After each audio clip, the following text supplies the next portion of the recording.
Good morning, ladies and gentlemen. My name is Kamjit. I'm the chairman of CILT Singapore. On behalf of my CILT board, I'd like to welcome all participants who have registered. We have about 60 registrations from about 18 countries, ranging from 5-6 African countries to our neighboring countries, Malaysia, Indonesia, Hong Kong, Sri Lanka, Pakistan, and even Australia. Thank you very much for joining us this morning's webinar on managing maritime and environmental disasters, oil spill incidents included. I need to quickly provide a broad context before we get the speakers on board. It's a good reminder for our audience to know how complex the port of Singapore is. It's not only the largest mega port in the world, but also it is a major container shipping hub, as well as a logistic hub, with 1 or 2 refineries in the same area of the port. At the same time, it is one of the world's largest bunkering ports, and you're talking about 140,000 vessels a year passing through the narrow strait of Singapore, all moving in this area. So therefore, understanding the complexity of the port of Singapore, and looking at an oil spill incident in the broader context, it really will set the mind's thinking. What are the broader implications, right, in an oil disaster, whether it's an oil spill or big oil spill or a maritime accident? I think once that context understood, I think the focus today is very, very much a narrow focus on oil spills. And I think in this context, we've had 3 incidents in the last few months. Since June, we had an oil spill incident where a dredger collided with a bunker vessel in the Pasir Panjang terminal. In October the 20th, we had a Shell-based pipeline with an oil leak to the sea.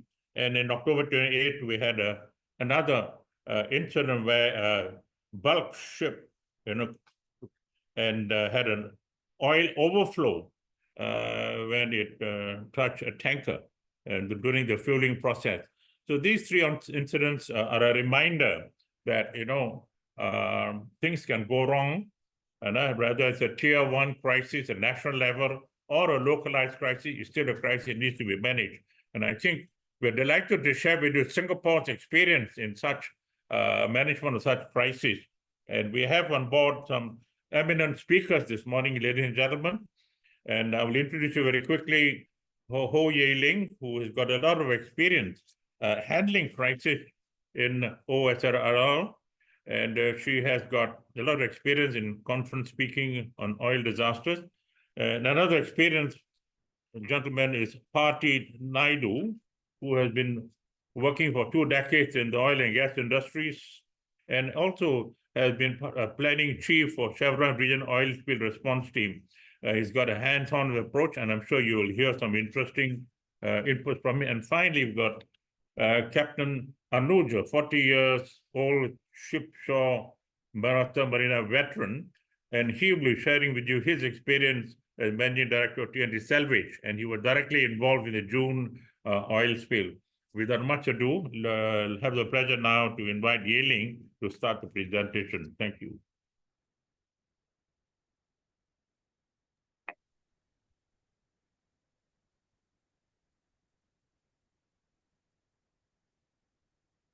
So, yeah. Yes. So, yeah. Thank you, Kamjit, for the introduction. So, let's. Yes. Okay. So, good morning. I'm Ye Ling from OSIL, and today I'll bring you through this topic of navigating oil spills.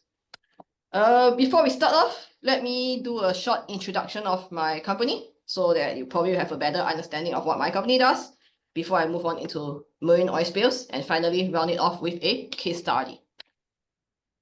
So just a brief introduction of my company. OSL was established in 1984, and we are the largest international industry-funded cooperative.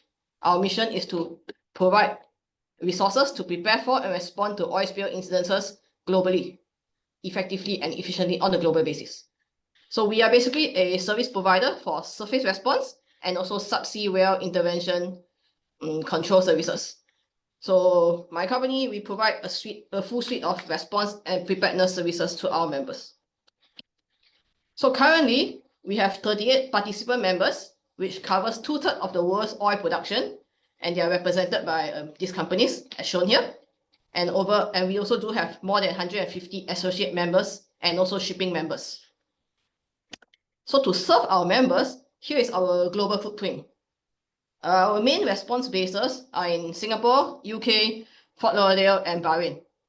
So it basically covers different parts of the world where it has surface response equipment. Other than that, we also do have subsea well intervention service bases. So these bases carry or have the subsea equipment to respond to subsea incidents. So with this, let me move on to marine oil spills. So just a short introduction of what are some of the sources of marine oil spills. Marine oil spills can come from vessels, such as vessel grounding, vessel collision, hull failure, or it can also come when there's loading, discharging incidents that occur. Other than that, for subsea well blowout incident, that could also cause a detrimental effect because, as we know, if we think back to 2010, where the BP incident in the Gulf of Mexico, that actually lasted for quite a number of months, and the oil flowed from the well continuously for quite some time. Other than subsea and on vessel, oil spills can also occur from oil refineries when there's any process failure, or even on pipelines that are running overground. So for pipelines that run overground, there can be infrastructure integrity to the pipeline, or maybe the pipelines could also be sabotaged by militants when they want to siphon oil from the pipeline. Yeah. And last but not least, fire. Fire can occur at any incident, any places, which is vessels, subsea and all, which can also cause oil spills. So when an oil spill incident occurs, what are some of the steps to take? First, the company or the responsible party that caused the oil would need to assess the situation. Yeah. So assessing the situation can come in the form of knowing what type of oil has been spilled, how much oil has been spilled, and where the oil is heading to. So basically, it's assessing the situation, gathering information, because this will move on to step 2, which is for each company will have to activate your own contingency plan and activate your own organizational response. So I believe this part of contingency planning will fall into each own company's either BCP or business continuity plan, or either their crisis management plan. Yeah. So after this has been activated in your own company, if should there be an incident, then we move on to preparing for response action plan. So what does this entail? It basically entails deciding where do you want to start your operation. Yeah. What are the resources required? What are the personnel required and such. So by preparing for this, that then can bring you on to activating your response, your operational response, which means after you prepare where you want to do your deployment, the resources that you need, activate the resources, go to the particular area and start doing your response on the ground. When that happens, that moves on to step 6, managing the response. Because think about this, we can't just be sending everybody there, but not giving direction. And hence that is where managing the response will occur. Thereafter, of course, by moving on the cleanup operation towards the end, then we have to deactivate the response, meaning stand down the response, because the operation would have been completed. And finally, the last 2 steps will be consolidation of your costs, because of course, whichever party that you engage, they have to be paid. Yeah. And finally, end off with a debrief, which is after action review, so as to review what gone well, what went wrong, areas for improvement, so as to be able to prevent incidents from occurring in the future. So what are some of the considerations in spill response? Firstly, of course, would be safety of personnel. So when an incident occurs, is there a risk of explosion or fire? If there is, of course, then if there's any personnel in the area, they first have to be evacuated so that they are safe. Next will be the oil itself. when the oil is spilled, what is the oil type? Because for some oil, it could have a low flash point, and with that, it could be susceptible to explosion, yeah, and there's a risk of fire hazard. Moving on to the environment after oil is spilled, where is the oil headed to? Where will it impact? We need to know this because that will affect your response strategy, response options. Is it to mount an offshore response or to mount a shoreline response? And when you think about starting a response, what do we need to have? Equipment, personnel, vessel, any other resources that you need. So all this has to be taken into consideration. Typically, most people would think that when I call out something, when I call out a resource will appear, and then that can be done. However, we need to take note that it takes time. Even if equipment and personnel arrive, it takes time for booms, for skimmers to be deployed. Yeah. And moving on into the area, let's say we reach an area at a shoreline, if we want to do any operation, what is the access egress route? Is it safe for personnel to enter? Or can personnel even enter the area in the first place? Yeah. Are there any hazards in the area? Yeah. So working environment, when people are working there, what are their environment? Is it too hot, too cold? Or is there proper sanitation, proper first aid stations and such? So all this has to be taken into consideration. As for operating equipment-wise, what are some of the hazards? Hazards of equipment operation. Imagine working out in the field for like 10 to 12 hours. Equipment can be running for 10 to 12 hours. Does the equipment need to stop so that it doesn't overheat? Or if the equipment being run, is there noise? There can be this kind of hazards in place. And lastly, we do not really think about this, wildlife. So, I mean, based in Singapore, being in Singapore, you typically do not have much dangerous wildlife. However, moving overseas, responding into a different country, there could be wildlife that are hazardous, such as your poisonous snakes, dogs when they bite, it could have rabies, or maybe even a bear. I basically came across a bear before when I was in Sakhalin, Russia, before the sanctions took place. Came face to face with a bear, and to me, a Singaporean, bears, you only see bears in the zoo, in a cage, not in the wild. So that definitely came as a shock to me. Yeah. Okay, so after the brief introduction of oil spills, let me bring you to a case study. So the case study that I'll cover today will be the Express Pearl incident that occurred in Sri Lanka in 2021. So over here, this is a picture of the Express Pearl incident that has sank. Yeah. So I took this when I was doing aerial surveillance there. So an incident overview. On 20th May 2021, a chemical vessel occurred on board the cargo vessel MV Express Pearl at Colombo anchorage. And this resulted in some loss of cargo and subsequent stranding of debris along the coastline. So initial risk assessment of the cargo is that there's 1,486 cargo containers on board, of which 81 containers were classified as dangerous goods.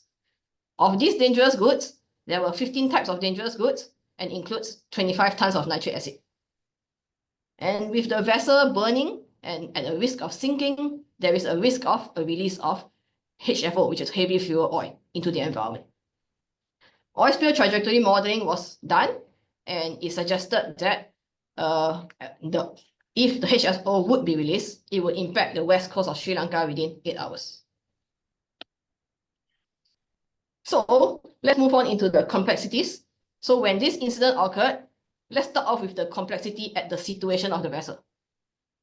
Earlier I mentioned the vessel is still burning.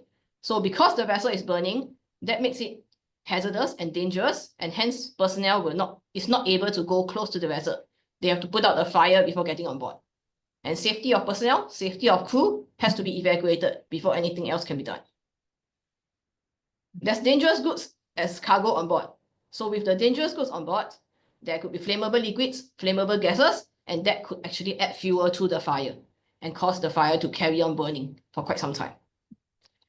Earlier I mentioned on nitric acid. So nitric acid, when it's burned, it gives off hazardous fumes. So with all this at play, hazardous fumes, fire ongoing, this makes the situation at the vessel quite bad in the sense that personnel is not able to go close to the vessel, and hence that leads on to the environmental challenges. The main one would be oil spill spreading. In this case, luckily, fortunately, the 300 meter cube of HFO was intact in the vessel. It did not spill out. I mean, not much of it was spilled out. And what we saw during aerial surveillance was only sheen. So there was only light oil, light sheen being on the surface and not the thick black oil. So that remained mostly intact in the vessel as it sank. However, as with the sheen spreading on the water, the weather condition, the sea state was quite rough, and hence the oil, the sheen was actually dissipated by natural agitation. So there was not much that needs to be done for the oil spill in that sense. However, with all the containers burning, being overboard, the items in the cargo, in the containers all spilled out. And over here at the top right corner, you can see the pictures of beaches being filled with white color nurdles. So what is a nurdle? Basically, it's a small plastic pellet. Yeah, so all these came out from the containers and it impacted quite a long coastline along Sri Lanka. Another challenge was personnel entering to support this incident in Sri Lanka. At that point of time, there was COVID-19 travel protocols. So there was the issue of not having much flights and also quarantine issues. Currently now, of course, after COVID, all these do not really exist anymore. However, one thing to note is for personnel entering into Sri Lanka or any other country for that matter to work, of course, we will need visa, we will need work permit for personnel to enter. Yeah. So what are some of the response strategies over here in this incident? Even though there was not much oil being spilled, mainly this is a nurdle incident, nurdle spill. However, oil spill response techniques can still be used in this incident. One is, of course, doing shoreline surveys. What was done was that daily, our personnel will actually do shoreline survey, take photos, and survey the areas of the shoreline on what is the impact. Is there any shoreline cleanup ongoing? Is there any oil impacted? Is there nurdles there and such? So all these are all done using an app, and then it can be visualized into a map over here on the right-hand side corner.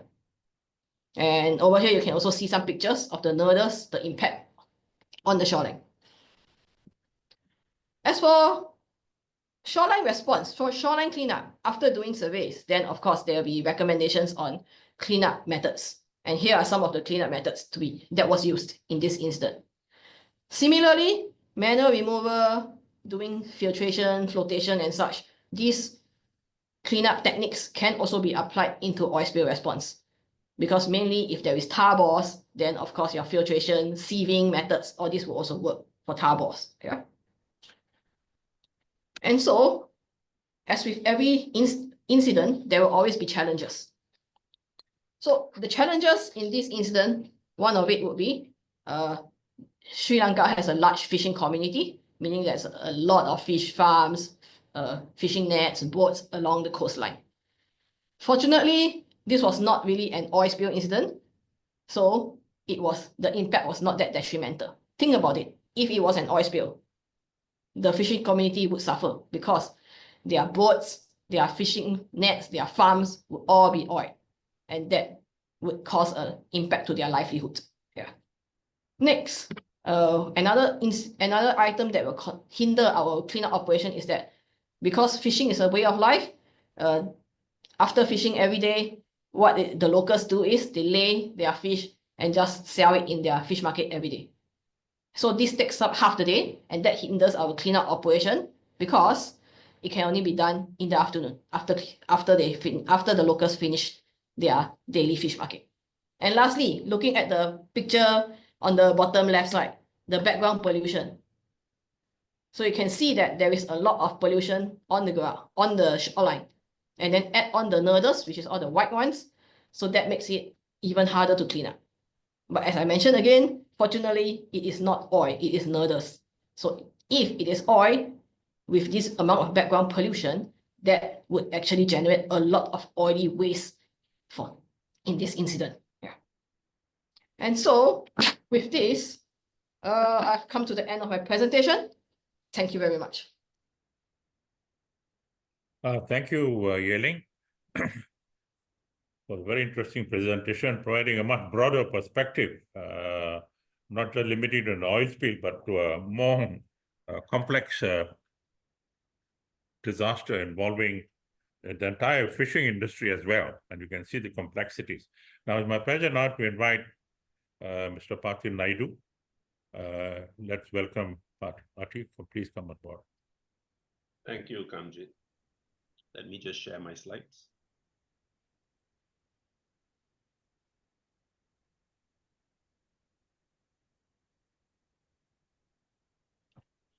Can you see my slide, Kamjit? Go ahead, Patil. Yeah, can you see my slide? Yes. Okay, thank you. Thank you. Hello, everyone. Welcome to the section on oil spill preparedness. That's what I'm going to speak to, the importance of being prepared for oil spill. So my name is Patil Naidu, and I worked for 2 oil companies as part of my career. Kamjit said 2 decades, but actually I worked for 27 years for both the companies. 22 of those were with Chevron and 5 years with British Petroleum. So with Chevron, I was based out of Singapore at a facility in the southwest of Singapore called the Penjuru Terminal. It was a logistics terminal. That's where I was based when I started off with Chevron. And then while I was in Chevron, I had a number of occurrences of oil spills, actual oil spills that I was involved. Luckily, they were all tier 1 spills. A tier 1 spill in Chevron language is defined as something well within the capability of the facility to manage. So you would not have heard about them, but they either happened on board ships that were alongside our facility. It was a marine terminal, so we had ships coming alongside. When we are loading them fuel, they either had an overflow on board on the deck of the ship and then went into the waters and we needed to attend to it, or the facility itself had a spill, which I'm going to use to explain afterwards, like a case study, similar to what Yeling was doing. I'll use that as a case. Now, other than that, Chevron in the early years was called Caltex in Singapore. And at that time, the preparedness at the Chevron level, at least out of Singapore, was very weak. We had very poor systems in place. And as a result, when the spills occurred, we did the best that we could, right? But over the years, Chevron strengthened it. And that's where I got involved with the regional team, other than what was based out of Singapore in the Asian region. And they set up an organization called ROSAT, Regional Oil Spill Response Team. It was a Chevron organization. We worked very closely with OSRL, where Yeling comes from. At that time, OSRL was called EARL, East Asia Response Limited. Some of you may be familiar with that. We worked with them and improved our training capabilities and exercises. So many of my larger scale tier 2, tier 3 experiences are from exercises. Tier 1 is what I got as actual incidents in Chevron.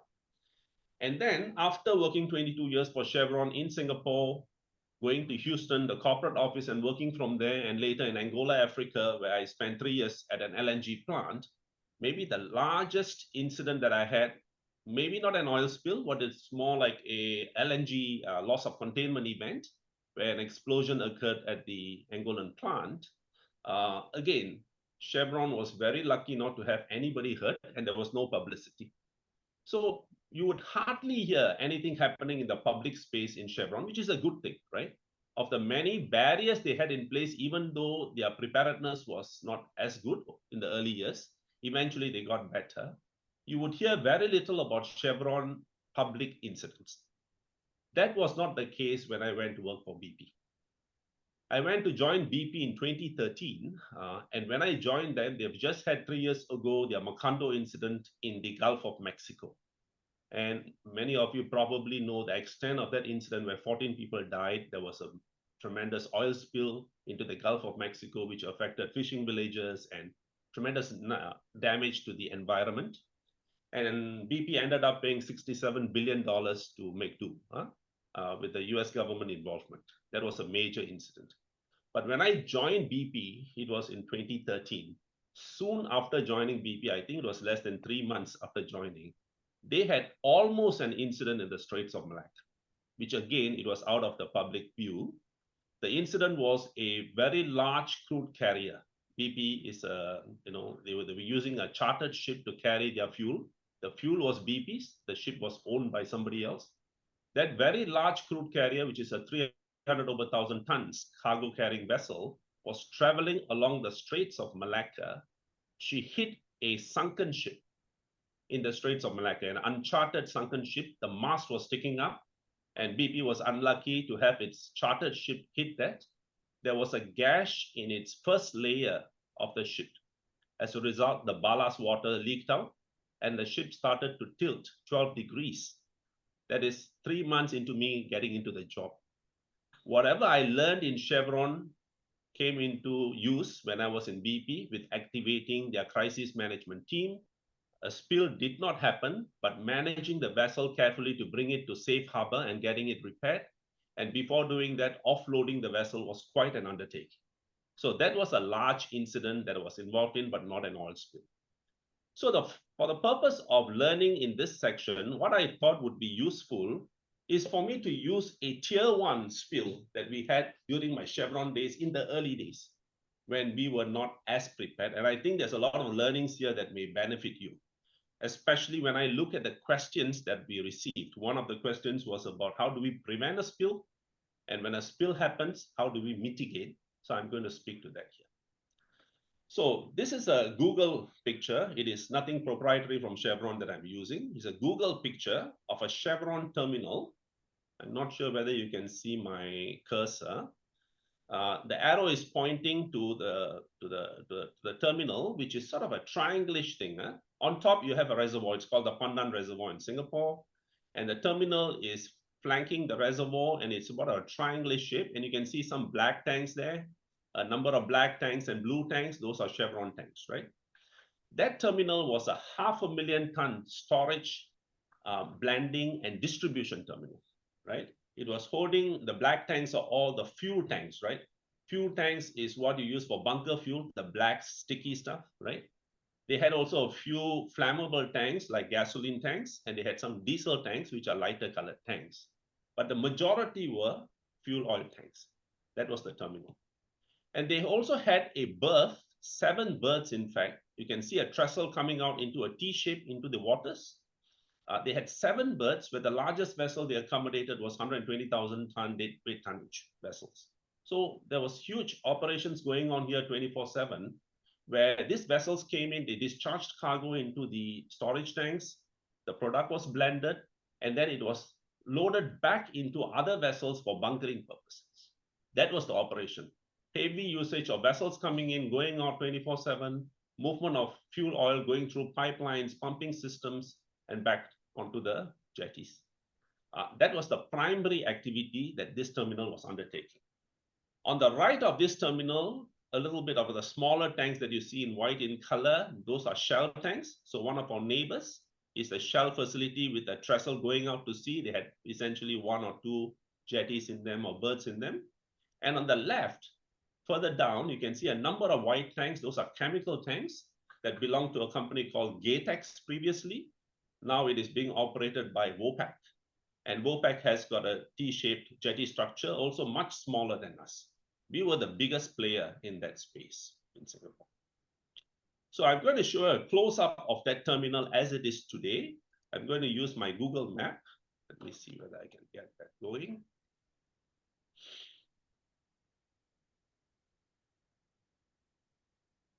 Okay, I'm going to get into Google Maps, and I'm going to show you a close-up of that terminal. Okay, I'm going to move it here. So those black tanks are the fuel oil tanks. And if you can see my mouse, I'm bringing it to sort of the center of the screen. You see a couple of shaded places. Those are the pump houses. There are pipelines running from the black tanks into the pump houses, and then it goes out to sea to the trestle. And what you see by the shoreline is vegetation, mangroves, right? Water at high tide gets into this space like a Gulf area, a small mini Gulf area. And then there are mangroves growing over here. And incidentally, the incident I'm going to describe happened one day when I was a young engineer in that terminal. The facility was operated by an experienced terminal manager, but I will tell you the challenges that we went through that. It was lunchtime, and a contractor was doing maintenance on a pump. His job was to remove a bucket strainer from the suction pipeline of the pump. The suction pipeline and the bucket strainer were a 12-inch configuration, a 12-inch configuration. So he was doing that work, and that morning he's been issued a permit which said that thou shalt take these precautions and go ahead with your work.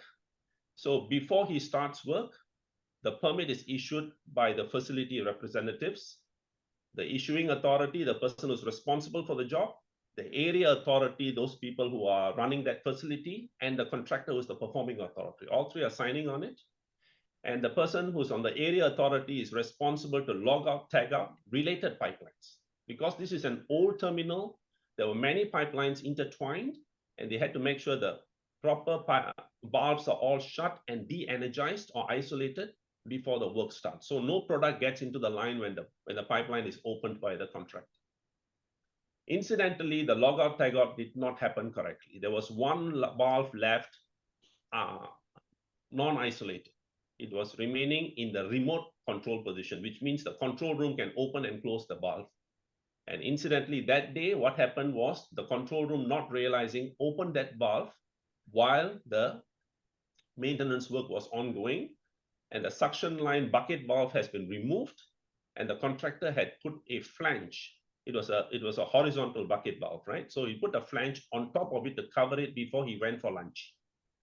And when this valve was opened, one of those huge tanks, 20,000 ton tanks, 20-meter high, the product started to flow by gravity. It wasn't being pumped. It was flowing by gravity from the tank top, which was maybe probably a 18-meter tank liquid level. The head that reached the suction line, easily 2 bars, but initially there's pressure because it is compressing the air in the line that has been drained. And it pushed the flange, and the flange flew from its sitting position up through the roof and made a hole in the roof. It landed somewhere, and luckily nobody was hurt, but the product was flowing out like a tap flowing. Imagine a tap upside down, and this is a 12-inch tap flowing out with black fuel oil, the black sticky stuff. Quickly, the pump house, one of the sheds you see over here, that was the pump house. It started to overflow from the pump pad into the floor of the pump house and out into the storm drain. And the storm drain runs right out into the sea around this region where the mangroves are. So very quickly, black fuel oil was flowing out into this open space. And incidentally, that day it was low tide. So it was sandy ground with the mangroves. It was getting all smeared with the black fuel oil. A couple of tons easily had flown before they realized and they shut the isolation valve. But even after shutting, the oil flows out, and we have a couple of tons of oil in that space. Now imagine this situation. You have sandy beach with mangroves, and now you have oil, about a couple of tons that has flown into that space and in between the mangroves and the sandy area. How do you attend to it? Well, the terminal manager arrives on site and he is mesmerized because the whole area is fenced up. There's no proper access out. You need to come through the gate. And how do we clean up sandy beach with oil on it, black fuel oil? And it's gone into the mangroves. He's trying to figure out what to do. And that's when one of the senior technicians, he took it upon himself. He wore himself black boots, one of those rubber boots. He got a pail, he got a scoop. He started walking down into that area and he started scooping the black oil. Ladies and gentlemen, that's what happens in the first instance of a spill. People are totally taken off guard, and very few people are able to come to terms to the situation and how to handle it. That's where preparedness is so important. The exercises, the drills, the training that you go through, and the preparedness that you have actually kicks in at that point, right? Incidentally, in those years, Chevron was not up to it. We were not prepared. So what this technician started to do, others started to follow. They too went out there and started scooping. I'm very proud to say that that shows the ownership of the people working at that terminal, right? They felt the ownership. They needed to clean it before the waters came in. So they were doing that.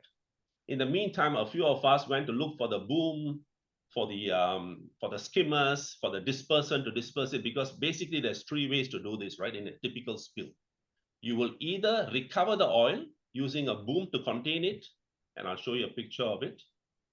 And I'm going to come off this. Okay. This is the mangrove. This is how it looks. This is not a real picture. I'm taking something that is in the public space. When fuel oil gets into the mangrove, that's the kind of stuff you're going to be working on, right?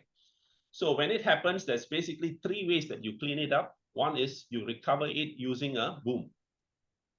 Okay, sorry, this is the pail and the gentleman, what he looked like cleaning it, and all of us were out there trying to clean it up. That's how messy it gets. The recovery method of boom and recover is using a boom which has got an air pocket on top. It's got a screen below. It captures the oil, presuming it's containable. And then there's a recovery system that recovers it into a containment, right? That's a typical first method to do, the best, recover it.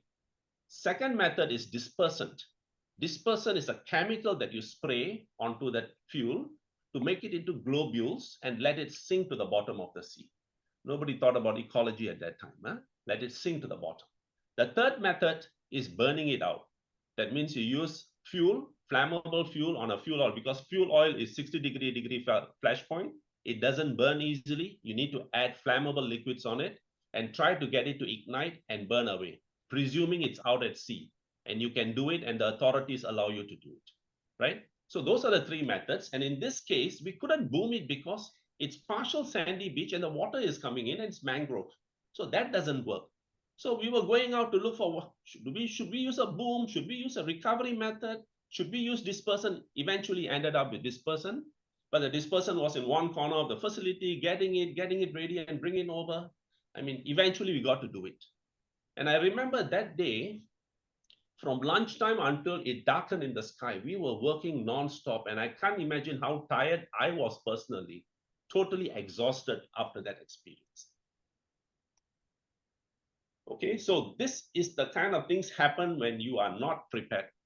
I am happy to say that from that experience, we learned and we engaged OSRL, or EARL as they were called at that time.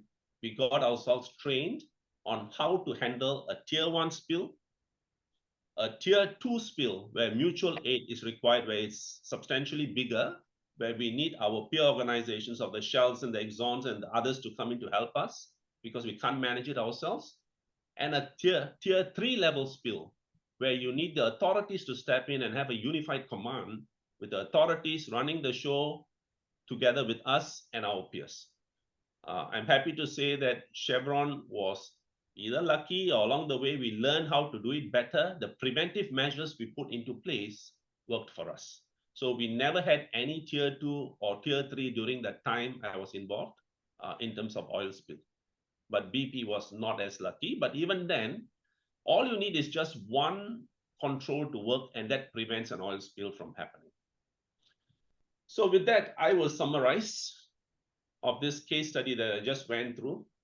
For me, on that day, since that lunch hour to the end of the day when we were handling that spill, what really worked was the team spirit and the camaraderie of the team we had in that facility, giving it the all to try to manage a situation when we were not prepared.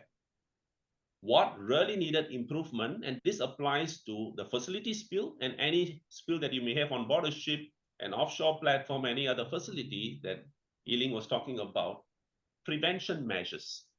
And it's basic measures that you will have a logout, tag out, a permit to work system.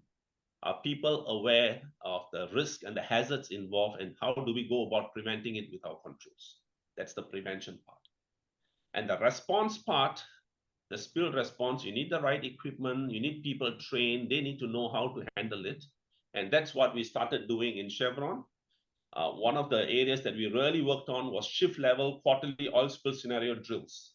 What this means is every shift, we run 24/7, every shift will have once a year a small scale tier 1 deployment, getting familiar with the equipment, what could go wrong, getting mentally prepared. And then we had mutual aid, where the regional oil spill response team for Chevron was formed, working with EARL. And we also tried to engage MPA and had visits to MPA sites, and Yiling mentioned it. They have good software available where when a spill happens, they know the trajectory of the oil spill moving and how you're going to manage it. So we also engaged the authorities to make sure they were aware of it.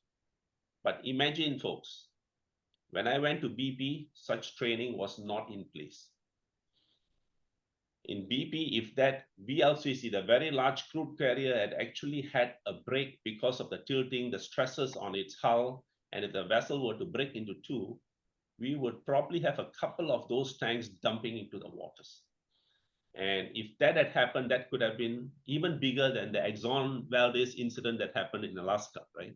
That's how bad it could have been. Again, BP was lucky in that incident. What held up was their shipping team came into play.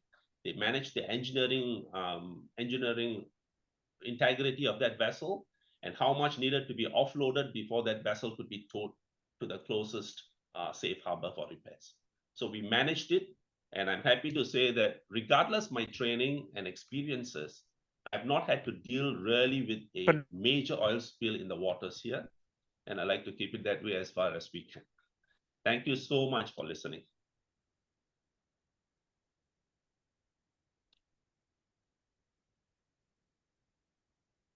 Ranjit, back to you, please. Thank you, Party.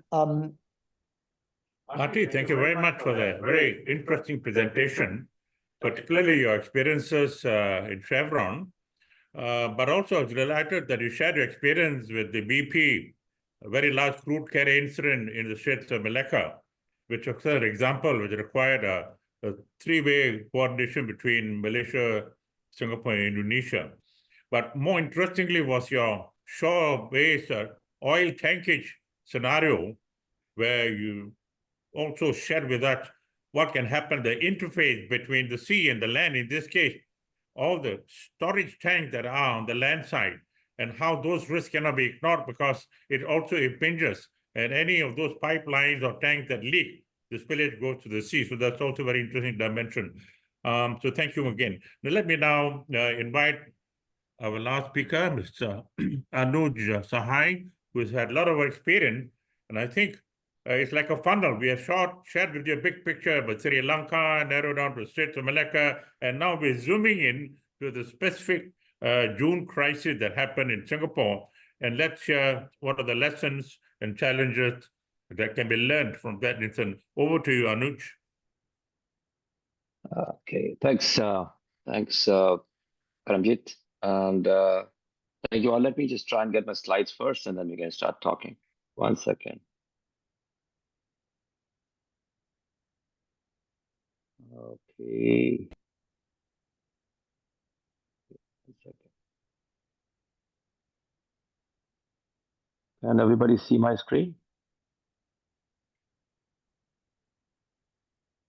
Great.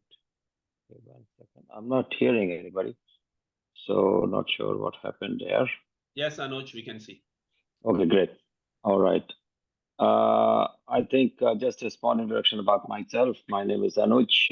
I'm an ex-master mariner, passed out in way back 1986 and quit sea in 1991 after 14 years of sailing. So I don't call myself a running master mariner at this juncture. As a sailor, ex-sailor, my association with emergency response has been from 1977 when I joined the first training ship. That was way back, I would say, January 1978, when one of the small ships just passing through Mumbai Harbor sank in front of us, and that was the first time I saw something, an emergency response happening. Since then, there have been a lot of numerous incidents I've been involved in Deepwater Horizon in America.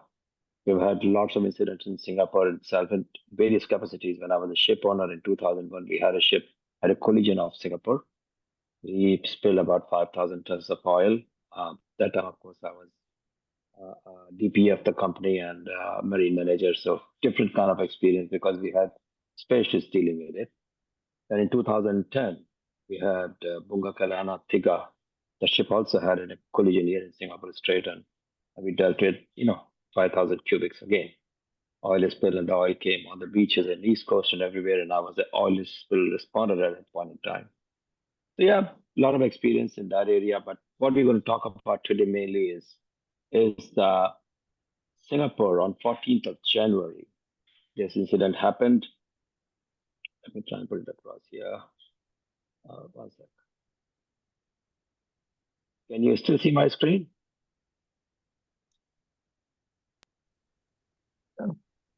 No. No? We can't see your screen. Yeah, okay. now, yes. Thank you. Yeah.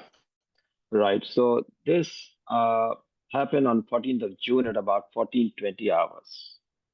We got a call from one of the consultants representing underwriters of the ship owner Mary Honor at about 14:50, 14:55, about 20 minutes later. And we said, okay, can we assist? I was at that point in time heading actually towards hospital, helping one of my friends with some food. So obviously, as a responder, I say, yeah, sure, we can do something, and then have a look. At that time, I was told it's only about 50 or 80 liters of oil that is spilled out, which is not a big thing, really. We got going, and slowly the oil quantity started increasing from 80 liters to 80 tons. Eventually, it was close to about 400 tons of oil that was spilled out. So initial information was quite sketchy, and people normally are quite conservative, not trying to tell actually the full story. So for us, very important thing is to figure out what happened. We always send our assessor on board before we do anything. So that was one of the very interesting one. But as you can see in this, the whole of Singapore, the spill happened here at Pasir Panjang Terminal. It quickly went to Labrador Park. The whole of Sentosa was impacted. The southern islands out here, east coast, and the oil went actually on the backside here in Pulau Ubin, and the fish farms over here, 21 fish farms, they were all impacted by it. So in that respect, it was fairly serious incident, but only 400 tons of oil. When you compare with about say 6 million or 3 million, 3 million oil, 6 million tons of oil in Deepwater Horizon, or 5,000 tons of oil in Singapore Straits, it's a very small amount. But the impact was huge because the oil really went and hit all the beaches in Singapore. So that was the impact we had to worry about. Just to give you a little bit about what we're going to talk about, I just give you a small introduction about TNT salvage. Then we don't talk about the first 48 hours. We talk about the first 2 hours because that's when we decide which road needs to be taken. And then from there we start. And then we talk about this managing expectations, the stakeholders, how it pans out, and then we take the questions if time is permitting. This is TNT Salvage. We are a global emergency response company. Oil spill response is part of it, not everything. But typically, in any incident, whether it's a collision, grounding, or fire incident, you will always have an element of oil spill. So that's why we always have oil kit as part of emergency response unit.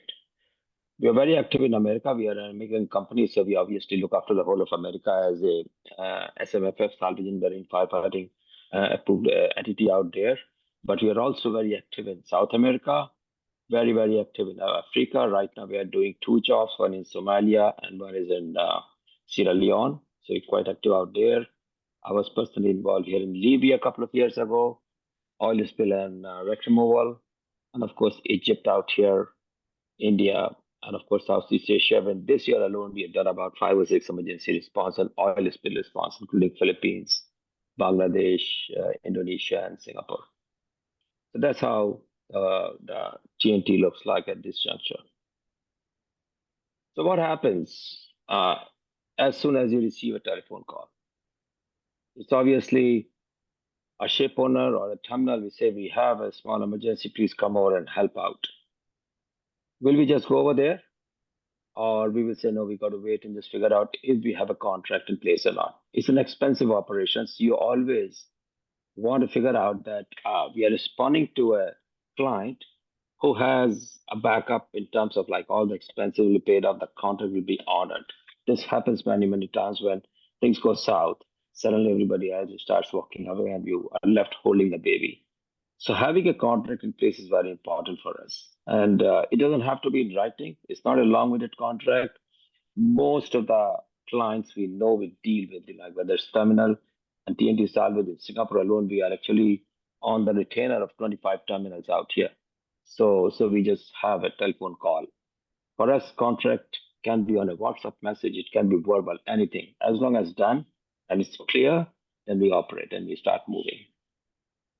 The people who get impacted most and have the least amount of say is the cargo owners. It is their cargo which is being carried on board a vessel, but vessel is supposed to respond. Their insurers is supposed to put resources and responders in place. Cargo owners just have to pay their share of the expenses. And very often, ship could be $10 million with a cargo could be $100 million. So the proportion is quite, lopsided, but that's how it happens. We also need to know the hull machinery and the P&I club. Oil spill response typically is looked after or managed or paid for by the P&I clubs. They're supposed to pay for it. So there are 12 IG group, international group P&I club members, very reputable, absolutely no issues. We know all of them, they know all of us very well. The moment somebody says we need to go and respond, we say we contact them and say we are going for this one, and then we start operating. But there are less known P&I clubs as well, cheaper, and obviously a little bit, their reputation is sketchy. So we have to be careful. We need to make sure that they understand where we're getting into. And sometimes we have caveats like, okay, if there's an expense more than 50,000 or 100,000, we will take your approval. But in situations like these, in emergency responses, not every time there is a time to respond or take approvals. We just move the way it is. That's how the industry works. Other stakeholders like flag and port state, flag gets impacted very badly because one ship can impact the 5,000 or 10,000 ships that they have under their flag. So it's very important that the flag is kept informed and they actually also get involved. Port state incident happening in Singapore, of course, the port state is very much impacted. It is their shoreline which is going to get impacted. So they want to be right in the middle and ask questions. If what is happening, is the response being proper or not proper? So that is an important aspect of it. And then, of course, other stakeholders, a class, that is a ship's classification society, which issues a certificate of seaworthiness. There will be a lot of surveyors who will be involved into various capacities, consultants who actually look after the whole response on behalf of a insurer. So they make sure the resources are appropriate, less or more, they actually help out in making sure that response is being managed. You see, in the situations like this, everybody wants to have an authority, but when it comes to the responsibility, they want to stand back a bit. So there is a buffer required, and the consultants fits in that role very nicely out there. Then in the specialists, typically, as Parthi mentioned, everybody wants to get involved, take ownership of the processes, but you need specialists who can foresee, who have the depth of experience to deal with it, and they can figure out what's going to happen in 6 hours and 60 hours, and maybe about 2 weeks later what's going to happen. They need to prepare for all that. And then accordingly, we start summoning the resources. So that is very important aspect of like having the specialist and the responders. And the people who really get impacted, who have nothing to do with incident at all. Like, for example, in Singapore, the public, the moment the incident happened, the beaches were closed for about 2 months. So nobody can go on the beaches. It is off limits. Sentosa were deserted, So they were impacted. And so what did we do wrong because of which we are being penalized? Who's going to pay for it? And how do we manage the expectations of the public? There was a debate in the parliament. People asking, so why the response was so poor? They didn't even know that the response actually had been exemplary. But how do you explain all those things, and whether you really want to explain or you just stay focused on your work? So these are some challenges that need to come through, but you need to address those concerns as well, because that may have a very, very bad impact. I don't know if many are aware, there was a ship called Brent Aspire, a small oil field, the structure by Shell. And it was decided that they will actually dismantle and remove it and dump it out in high seas. Perfectly proper method. Nothing wrong with that, except that the public got a wind of it. They put a huge protest. Shell was banned in a couple of countries, and eventually that was never actually, CILT at all. And it's remained actually in Norway and became one of the bridges out there. So this public perception is extremely important to be maintained. Okay, so what happens when we are responding? The scenario is very quickly evolving. The spill happens, for example, in Shell terminal or a Pasir Panjang terminal. And then the oil starts flowing in the water, it's going everywhere, wherever the tide goes. So we need to carry out a modeling very quick and start putting resources it might hit later on. That is very fast. Sometimes it is possible to put the resources. Sometimes we say, no, we just have to wait because we just don't have the manpower, resources, and assets to put the preventive measures. Too late at that point in time. So you say, okay, let it come and we will deal with it later. Managing risk, in the situations like this, there will be a lot of pressure on people like us to respond as quickly as fast and prevent further, spill or deteriorating a situation. So you need to start working in terms of the fatigue management, the injury that shouldn't happen, the equipment that shouldn't break down. All these things must be put in your risk assessment, and then tell the guys, okay, this is what we can do. These are our limitations, and keep things above board so everybody knows how it's going to get panned out. I already mentioned about specialist professionals, why they're so important. You need the guys with experience. It doesn't happen on day one within 48 hours. It's quite challenging because you get a specialist from outside very often, and you need more than one. Maybe you need an army of those people to be there and manage various sites. So in the case of Marine Honor, we had Sentosa, we had Southern Islands, we had the beaches in the east, we had the Pulau Ubin area, and then the ship itself, which was also had to be managed for about 20 days. So you need number of professionals with different domain experience to be there and manage it. These guys put together their reports, and that has to be presented to the big command or crisis center. We tell them this is the latest situation. We give as many updates as required, sometimes more than once in a day. So things are very clear to everybody how it's going to. For the others, it takes a while to figure out, to understand, and grasp what is happening out there in the field. So this is happening, update of resource allocation. People are always worried that maybe we put too much equipment because equipment are actually on rental. So they're worried that we might put too much and it becomes too expensive. So the first indication from the client is always, please don't put too much equipment. Our reactions are the way around. We say we want to put a dominant, we don't know how serious it's going to be. So we want to put as much as possible out there so we don't have a shortage and we're not looking for resources when required. So we would like to put more of it. And there is an understanding between the insurance and the solvers or the emergency responders as to what is the sensible way of managing and paying for it. Delays and liability. If you don't respond very well, what happens? It's a very interesting question. If you're a good responder, you will manage the spill very well.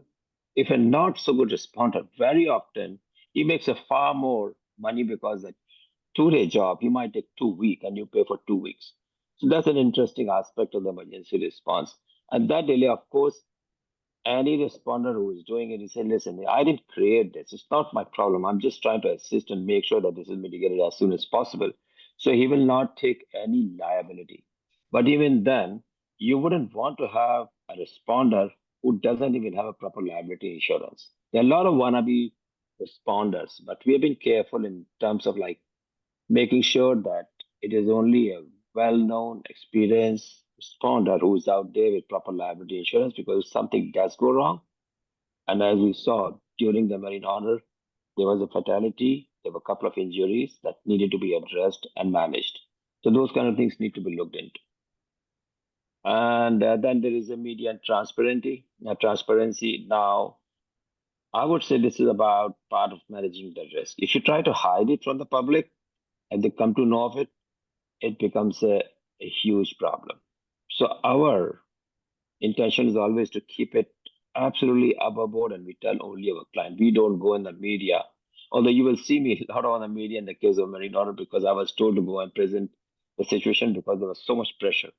But typically, as emergency responder, our job is to respond only to one source, which we ask the client who you want us to tell and how you want us to tell. We will tell them, and then there will be a controlled media release. It's extremely important. The media really plays their part very well, and if they're not kept updated with what's going on, they can be a situation is getting out of their hands. We don't allow any negative comments. It's only talk about positive. One of the things I've always been asked, so what happened out here? What caused it? The best part of emergency response is we never ask why it happened. We start from ground zero and say it happened. Let me get you guys, the guys who actually did the spill or whatever, to be part of our team and say, let's try to make it better from here. And they are the best people. As a matter of fact, I've seen it so many times. When I don't ask questions why it happened, and I say, hey, let's get together and do something, you get the best support, you get the best response. And it's important to have that first dialogue with the people on board a ship or in the terminal to become part of your team. That is part of the strategy, I would say. And then, of course, in the end, we need to manage expectations and stakeholders' reputation. We deal with the companies like BP, MPA, Shell, very, very, well-known organizations. And in the aftermath of an incident, we need to still manage, make sure that they come out looking as if they were very well prepared. This is what we try to do. That's about it, guys.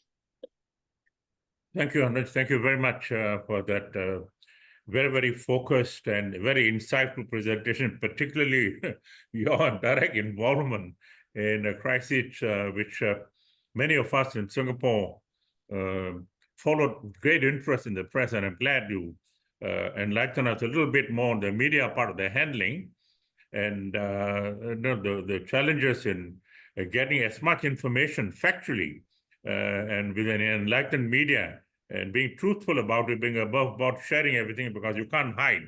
And this brings to underlines and underscores the importance of crisis management portion of media handling. And people forget that media is very critical because engagement with stakeholders, engagement with the community, engagement with the public is a critical part of the broader crisis management expertise. I need to quickly summarize this webinar to make sure that we do not run too much out of time. But firstly, I think we need to be mindful that a major oil spill, whether it's tier 1, tier 2, tier 3, all of them, they matter a degree.